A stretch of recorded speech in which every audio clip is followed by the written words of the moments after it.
Hi all, I'm Cullen Haynes and welcome to another episode of Law Live. I have a special treat for you today because we have the social media queen herself, tech lawyer and career big sis coming to you live, 12 years in law in total and 9 years in-house. I'm sure she needs no introduction. Could you please make very welcome my dear friend Mel Story-Scott. How are you, Mel? What's happening? Hi, I'm so well, thank you. It's Valentine's Day, so happy Valentine's Valentine's Day. Day, indeed. How is your Valentine's Day going, I must say? So far, so good. I celebrate Galentine's Day as well. So all of my friends, my girlfriends, my sister, we just like sending the love to all the gals today. So yeah, Valentine's Day. That's lots the of first love. time I've heard this, so happy Galentine's Day as well. Oh, thank you. It is not an original. I stole it from the amazing Leslie Knope character from Parks and Recreation TV show. Boom. Okay, happy Galentine's Day. There you go. There you go. And we've already got people tuning in and whatnot. So love to start off with a bang. What is happening in your circle of influence, Mel? What's the GO? Oh, circle of influence is strong, my friend. People are coming out of the gates for the new year. There is a lot of creativity and a lot of amazing women in my circle that are kicking off new projects, new podcasts. And I'm also seeing finally, because I love to see it, they're coming into TikTok and they're finally getting on board. Well, you've been an avid poster on TikTok for a few years now. I've seen some articles and whatnot where you said, get up at 5:15, do a quick TikTok. And, people were poo-pooing it back then saying, oh, it's for young kids and it's just dancing. But now I too have been seeing people Yeah. migrate over. Why do you think there is the big shift? And why do you love TikTok so much? Well, there's a shift because that's where the attention is. So it used to be Facebook and now it's kind of not. It's a different demographic where attention is depending on who you want to speak to in your audience. And I've been operating on LinkedIn and Instagram for many years. I could see that there was a space on TikTok. So I decided to go and start there. And it was very humbling because I was cringy and I didn't really know what I was doing. And I was starting again from 0 followers. And so you've got to put your ego at the door and just let it be a new beginning and have a bit of fun. And then I found a really wonderful community there. It's younger than the other platforms, as you would expect. And it's a lot of law students, early career lawyers, and even high schoolers who are looking to study law and just want insight into the legal profession. So I've created a whole new community there, and I'm so glad that I forayed into TikTok. I think it was probably 2 years Very, ago very now. good. It's so amazing what you're doing, and you're already amassing a following. I think almost 5,000 followers and over 1.2 million views, which is crazy. Is there any advice you'd Thank give you. people? Is there any advice you'd give Yeah, people starting from 0 followers? And what do you do? How do you yeah. emulate your success? You have to just throw spaghetti at the wall and see what sticks because you think you know what you'd like to speak to the audience and the community about, but you don't know until you see what they actually want from you. So the Career Big Sis moniker came out of that community. Someone called me that and then it just kind of took off. And I thought, you know what, that actually, I really like that. I am a big sister. I'm the eldest of 5 children. We're a really close family. That's just my vibe. I was the natural born kind of bossy boots leader who can herd cats and, kind of be that big sis vibe and give unsolicited advice. So I was like, you know what? Let's stick with that. But that wasn't my intention at all when I started. So you have to just leave the ego at the door and see what sticks. I set myself a goal of doing 3 TikToks a day for a whole month in January 2021 because I realized that I've just got to get some volume before I can assess what will be of value. And some of them, they're still there. You can scroll back and see they're so cringe. I tried different trends. I just went for it, but they're bad, man. And then it went from there. I love that. You just got to start, I think. You just got to start. And case in point, in terms of people tuning in, it is now 12:38 on the Australian Eastern Standard Time. Please, if you've got any questions, we're broadcasting on YouTube, LinkedIn, Facebook, Twitch, Instagram Live. Put them in the comments and we'll put them live to Mel right now. But switching gears a little bit, how would you describe your life so far using just film titles, would you say, Mel? The first thing that comes to mind is my big fat Greek wedding, but our family's not Greek, so it kind of doesn't work. But we definitely have that.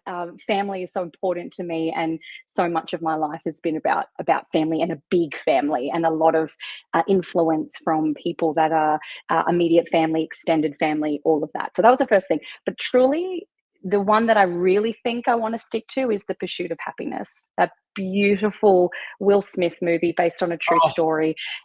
yes. That's the one. The whole thing for me is the pursuit of happiness and the pursuit of joy, and unlayering and uncovering back to who I am and why I'm here, and what my purpose and how I can serve in the world.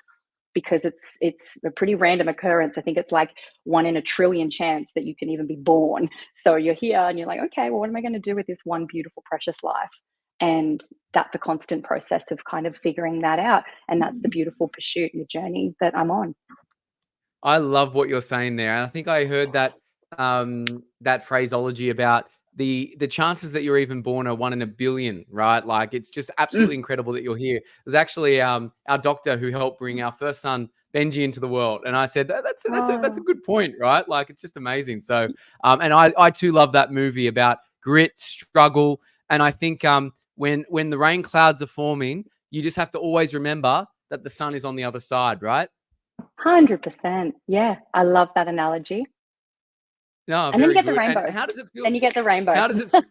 Yeah, go. That's what we want. The rainbows, the rainbows. And you're probably going to bat me away on this, but I'm going to say it. How does it feel to be a celebrity online? I don't think I am. Maybe a really tiny micro influencer in a very niche No, you space definitely of are. Come of on. an industry. I know. Like I'm trying to not be like humble. Stop it, and try to kind of Oh, accept that stop it. compliment Yes. graciously. What I do love, it has happened a couple of times when I'm out and about in Brisbane. I will get young women mainly will come up to me. It has happened once I was getting my nails done. Once I was with a friend down at Howard Smith Wharves going for a walk. Even I met someone, I was getting a facial done, and they were in the waiting room like, oh, are you Mel from Instagram? So it does happen. People do recognize me in very, very minor ways, but I love that because then I get to meet in person and have a chat. And yeah, I think it's lovely. It's just community building, I think. So I don't know. I don't really know how to answer that. No, I think what you're doing is resonating with people, and um, everyone puts this facade on, even LinkedIn, YouTube, Facebook. There's this glamour aspect that people want people to see, and it's like a mask. But what I'm endeared and Mm. love about um, your story and what you really do put yourself out there. You put yourself in between where you're going, and I always love checking in and see what's Mel up to today. It's one of the highlights of my day to see what you're up to. Oh, that's very sweet. Thank you. Well, it occurred to me when I started doing social media and online, and it really started out of trying to promote the podcast, to be honest, and it morphed from there. It occurred to me very quickly that you can't keep up some kind of facade, because I want to meet people in the real world, and I want them to feel like, oh, that's Mel, that's who I've seen online. And it's not two different people, because that's impossible to maintain. It's not genuine and it's not sustainable. So anything that I do and speak to online is, I'd like to think, how I would speak in person. The only difference being, I am more filtered online, believe it or not, because it's just public and it's unfiltered, and I have to be conscious of the views of my employer and also the views of the legal profession. And I'm not going to necessarily share intimate stories of a wild night out on the town with the girls, because there is a certain level of professionalism that can be maintained. But I do think that there is a space for showing the whole person, not just the lawyer, because we are humans first. So I've been navigating that over the years, and I always ask myself the two questions for everything that I'm posting. What would my CEO think about this? And what will my mum think about this?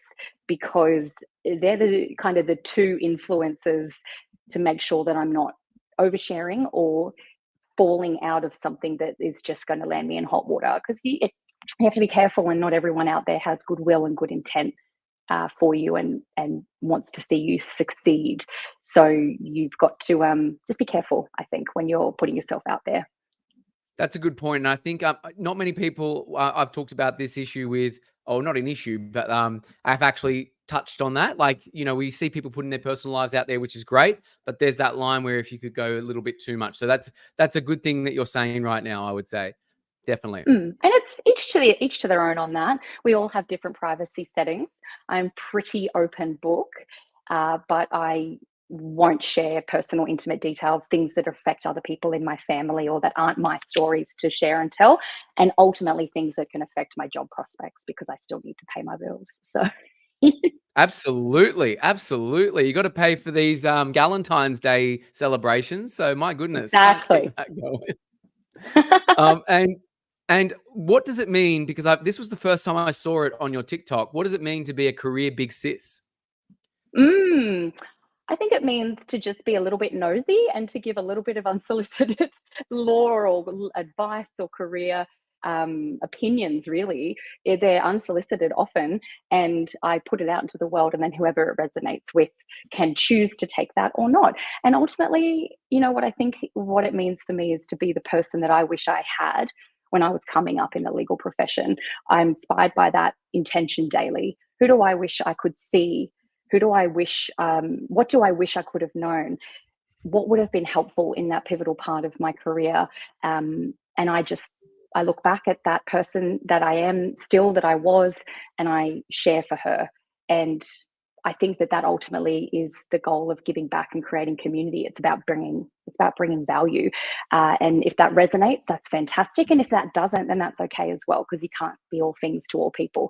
So I don't mind giving my 2 cents and my opinion. It doesn't mean it's right or the only way to approach it, but it is a perspective that I would have loved when I was coming up in lawland.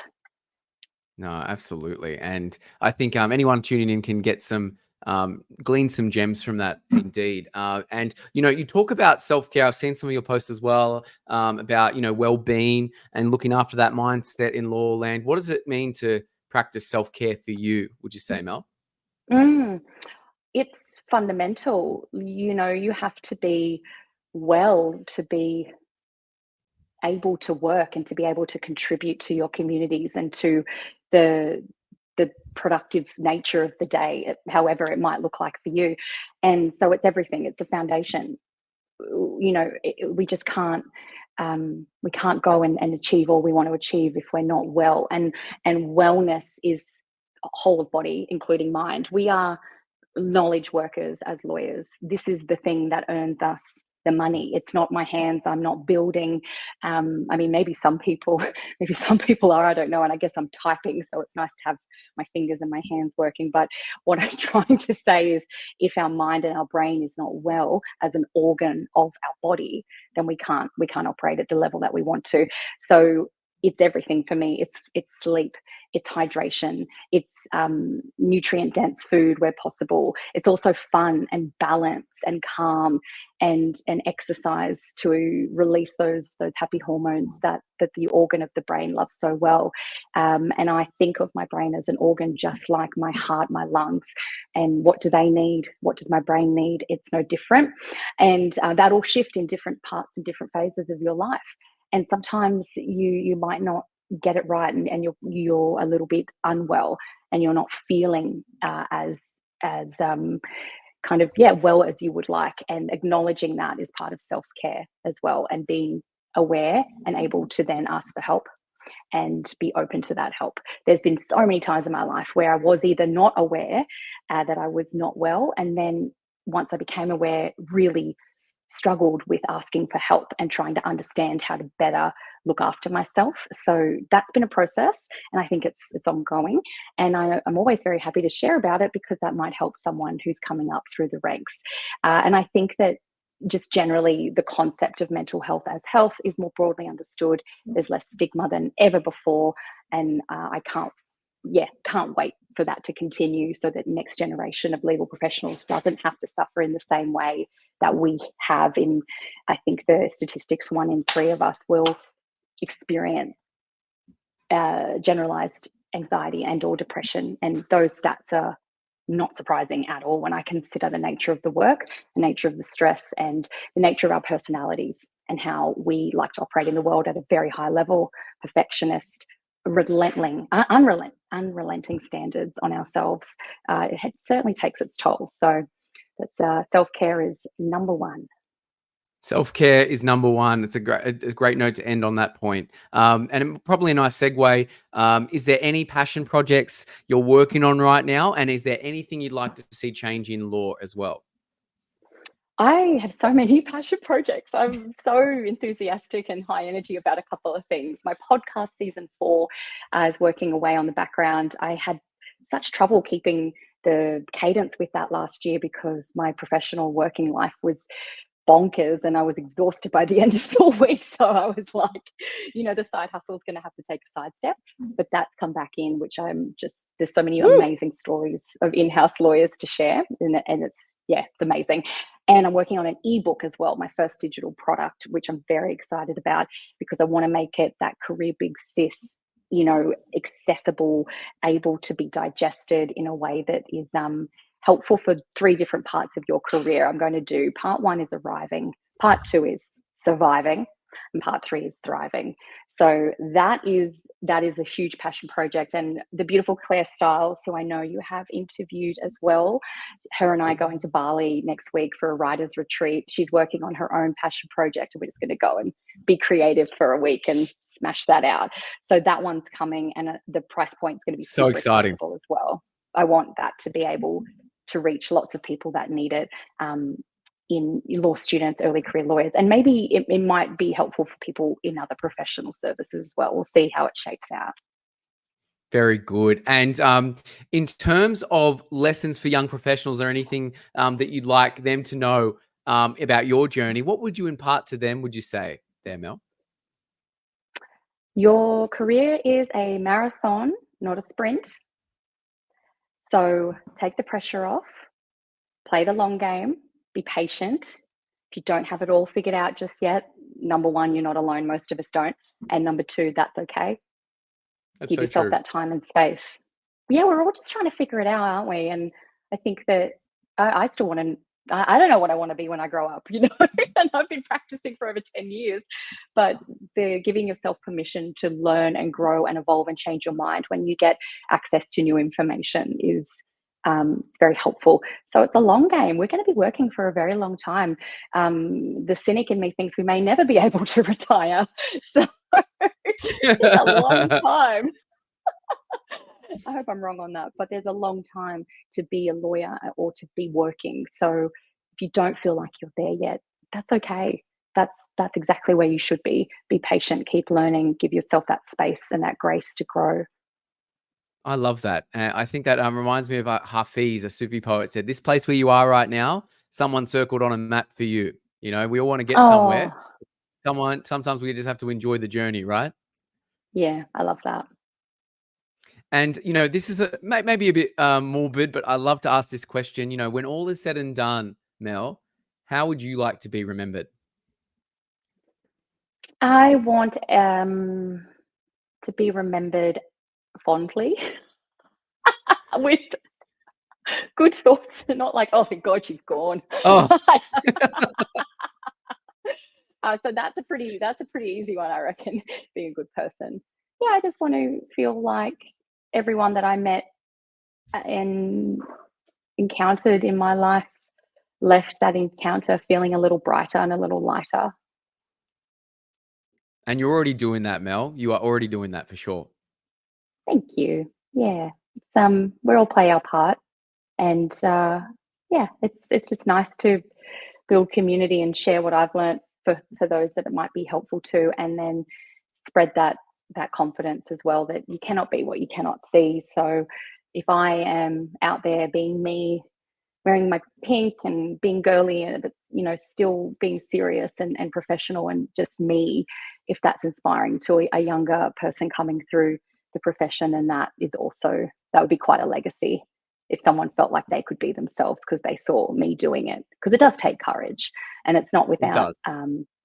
it's not without some pushback from a conservative profession, though. If you do it in the right way, it's very beneficial to your career. I think it's the only Very way. well. You have to be yourself. Be yourself because everyone else is taken, Oscar Wilde once said. So you embody that. You embody that, Mel. And where can people find you? Where are you hanging out most? Is it TikTok?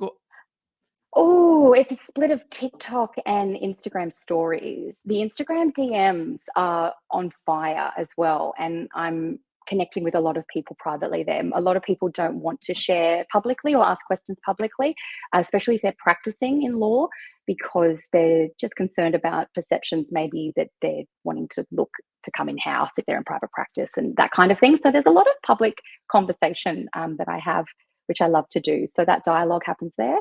And LinkedIn, podcast. I don't know. I'm pretty much everywhere. Not YouTube though. I haven't forayed. Omnipresent, which is the whole point. Omni-channel. Omni-channel. I'll put all those links around there. And a bonus question for you there, Mel. If you could go back in time and give yourself advice at any age, what age would you be and what would the advice be?